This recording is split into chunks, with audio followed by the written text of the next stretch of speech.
মুর্শিদাবাদ জেলার জিয়াগঞ্জ আজিমগঞ্জ পৌরসভায় তুমুল বিক্ষোভ ধুন্ধুমার পরিস্থিতি। জানিয়ে রাখি আপনাদের, মুর্শিদাবাদ জিয়াগঞ্জ আজিমগঞ্জ পৌরসভায় তুমুল বিক্ষোভ স্থানীয় জনগণের।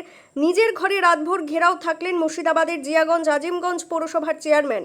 গতকাল সন্ধ্যে থেকে জিয়াগঞ্জ আজিমগঞ্জ পৌরসভার চেয়ারম্যান প্রসেনজিৎ ঘোষকে স্থানীয় মানুষজন বিজেপি কর্মী সমর্থক বলে তারা নিজেকে দাবি করেছেন।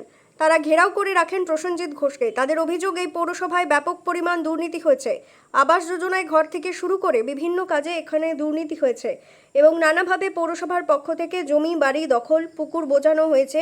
এতে পূর্ণ মদত রয়েছে পৌরসভার পক্ষ থেকে। তারা এই পৌরসভার চেয়ারম্যানের গ্রেপ্তারের দাবিতে সরব হন। জিয়াগঞ্জ থানার পুলিশ এসে বিক্ষোভকারীদের সঙ্গে বারবার তারা আলোচনায় বসেন, কিন্তু বিক্ষোভকারীরা কোনো মতেই মানতে রাজি হননি। তাদের দাবি, জিয়াগঞ্জ আজিমগঞ্জ পৌরসভার চেয়ারম্যান প্রসেনজিৎ ঘোষকে গ্রেপ্তার করে আইনের আওতায় আনতে হবে। এই দাবিতে অনড় থাকে বিক্ষোভকারীরা। মধ্যরাতে জিয়াগঞ্জ আজিমগঞ্জের চেয়ারম্যান প্রসেনজিৎ ঘোষকে আটক করে জিয়াগঞ্জ থানায় নিয়ে যাওয়া হয়েছে। জানি না কি আপনার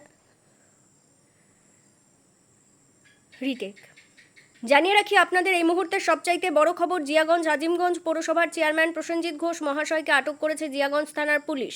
এই ভিডিওটি যারা দেখছেন, ভিডিওটি শেয়ার করবেন, চ্যানেলটি লাইক করবেন আর সাবস্ক্রাইব করবেন। আই লাভ মাই ইন্ডিয়া, মেরা ভারত মহান। জিয়াগঞ্জ থেকে আজিমুদ্দিন শেখের রিপোর্ট, আখেরিগঞ্জ নিউজ।